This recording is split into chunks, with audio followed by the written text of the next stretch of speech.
What would you do if your peaceful evening turned into a fight for survival in the blink of an eye? One moment, Ethan Hughes was enjoying a quiet night with his daughter. The next, he found himself face to face with three armed men, their intentions clear, their eyes void of hesitation. When danger strikes without warning, instincts take over. But what if the only thing standing between your child and harm is you?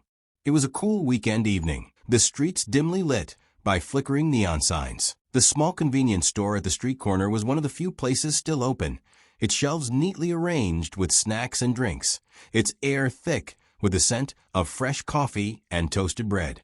Ethan and his daughter, Sophie, had stopped by on their way home after a fun day out. The 7-year-old clutched a small toy in her hands, still excited about their time at the park. Everything seemed normal, peaceful. Then, the store's entrance chimed. 3 men walked in. Ethan noticed them immediately. How could he not? They moved with purpose. One of them, the apparent leader, wore a dark hoodie and a mask that hid most of his face. The others weren't far behind, their gazes sweeping across the store like predators searching for prey. Something was wrong. Ethan's grip on Sophie's hand tightened. He didn't speak, but she could sense his shift in energy. Her wide eyes turned up to him, questioning, uncertain. Then, everything changed. The masked man pulled out a gun. The air in the store seemed to thicken, turning heavy and suffocating. Gasps echoed from the few customers inside. The cashier froze. Fear spread like wildfire. Ethan's military training kicked in instantly. His heartbeat slowed, his mind sharpening with calculated precision. He scanned their movements, noting the weapons, their positioning, the nearest exits. Sophie. She was still next to him, unaware of the full danger they were in. He knelt beside her, his voice calm but firm. Sophie, listen to me. Go to that corner. Stay low. Don't move. The little girl hesitated, but the look in her father's eyes told her everything she needed to know. She clutched her toy tightly and did as he said. Retreating to the far side of the store, Ethan rose to his full height. His instincts screamed at him. These weren't trained professionals, but they were desperate, and desperation made people unpredictable. The leader barked an order, his voice sharp. Hand over your backpack. Ethan didn't move. He didn't even blink. Not this way, he said, his voice low and steady. I'm not giving you anything.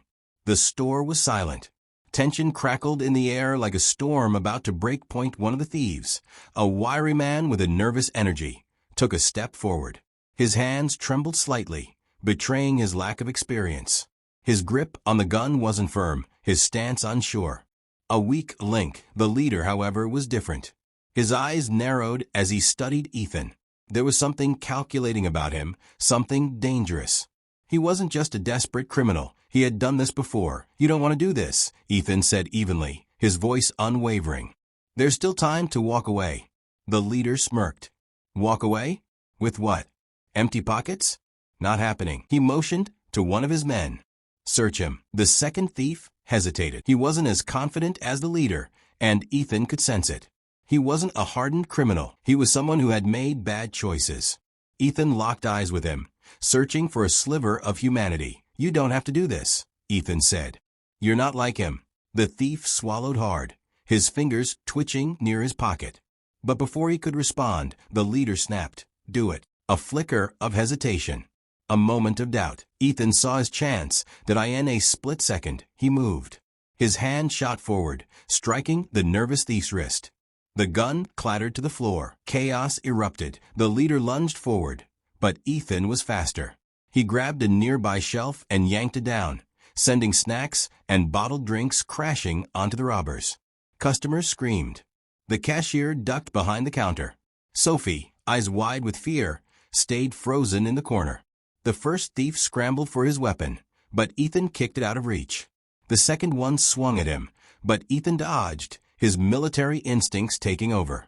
He landed a solid punch to the man's stomach, knocking him back. The leader, furious, pulled out a second gun.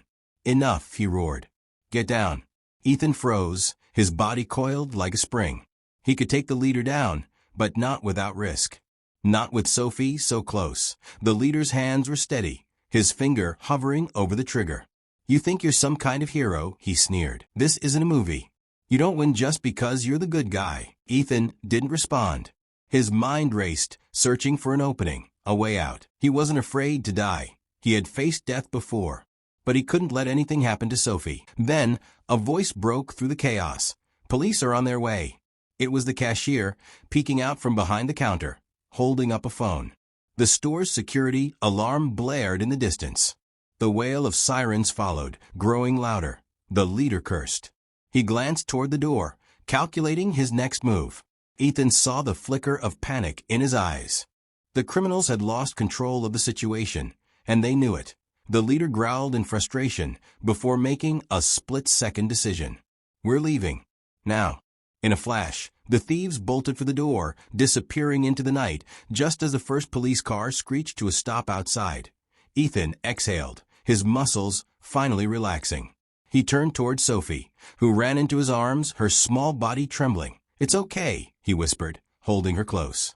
It's over, but deep inside, he knew this night would never truly leave them. Ethan's eyes remained fixed on the robber, holding the gun. His fingers gripped his daughter's hand tightly, a silent promise to keep her safe. The first thief hadn't expected to meet such a determined opponent, and his uncertainty was becoming clear. The second thief, a larger man, stepped forward. He glared at Ethan, his eyes full of menace. "You'd better hand over your stuff, or we'll make things worse for you," he threatened. Ethan, however, was unshaken. He stared back, his voice calm yet firm. "I'll protect my daughter at all costs." "You've picked the wrong opponent." The robbers advanced, but Ethan didn't rush. He knew that hasty decisions could result in disaster. His military training had taught him to observe first and act when necessary. He studied their movements, each step, each twitch of their muscles. The goal wasn't to hurt anyone unless absolutely required.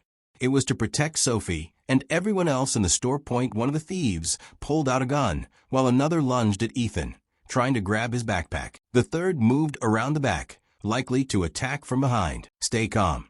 Don't let them gain the upper hand," Ethan reminded himself, keeping his eyes trained on every movement. His instincts were sharp, but he knew any mistake could turn this into a life-or-death situation. He took a step back, making sure Sophie remained out of sight from the robbers, her tiny hand still gripping his. "Put the gun down," Ethan ordered in a steady voice, his words carrying authority. The robber with the gun hesitated. He stared at Ethan for a long moment, clearly unnerved. The store's once peaceful atmosphere had shifted into one thick with tension. The other robber, still holding his weapon, made his move to advance. But Ethan was faster than in one swift motion. Ethan spun, delivering a powerful strike to the thief holding the gun. The force of the blow sent him crashing into a shelf, scattering bottles and snacks across the floor. The robbers were momentarily stunned, but the fight was far from over. The second thief lunged at Ethan. With precision, Ethan dodged and locked his arm, using his military training to overpower the much larger man. Within seconds, he spun the robber, sending him crashing into the counter. The thief collapsed, groaning, unable to continue the fight. "Get up, but don't even think about starting anything again," Ethan said coldly, his voice unwavering. The third thief, the one still fumbling for his weapon, didn't get the chance to react. Before he could draw the gun, Ethan was upon him. He grabbed the thief's arm, spinning him around and forcing him into a tight lock. The struggle was brief, but intense. The thief struggled to break free, but Ethan's grip was like iron. Ethan slammed the robber against the wall, the man's weapon slipping from his grasp. The gun clattered to the floor, useless.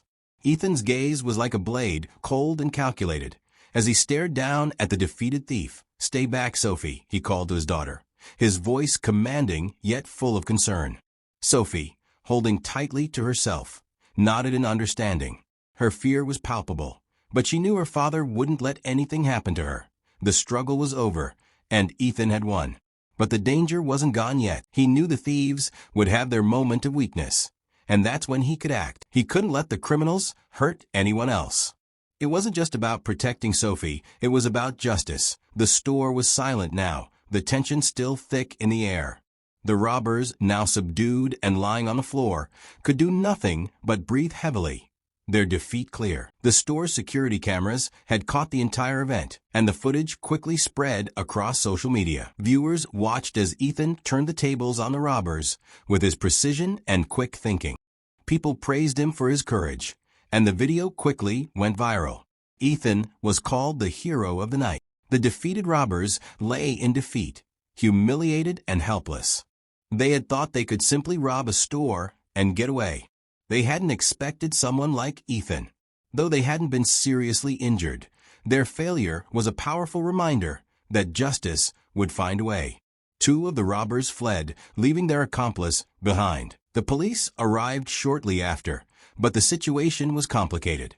With no clear trail, the two fugitives seemed to have vanished. But the robber who had been caught wasn't so lucky. Under interrogation, he quickly cracked, revealing the whereabouts of his partners. The police acted swiftly, apprehending the remaining two thieves. Their faces would soon be shown on news broadcasts, and their names would become synonymous with failure and criminal recklessness. They would now face serious charges for robbery and assault, and likely spend years behind bars. Ethan didn't want glory. He simply wanted to protect his daughter, and that was enough. The customers in the store thanked him, praising his bravery. They recognized what Ethan had done, not just for his family, but for them as well. His courage and swift reaction became a model for self-defense in dangerous situations. Though Ethan never thought of himself as a hero, that's how the world saw him. The video of his actions spread quickly across social media, and soon he was a local legend. Despite the attention, Ethan's only focus was Sophie. As they stood outside the store, the night calm once more, he felt at peace. He had done the right thing. "I'm not a hero," Ethan thought, holding his daughter's hand tightly. "I'm just a father protecting his kid." And with that, the story ended, leaving a strong message about the importance of standing up for what's right, no matter the cost.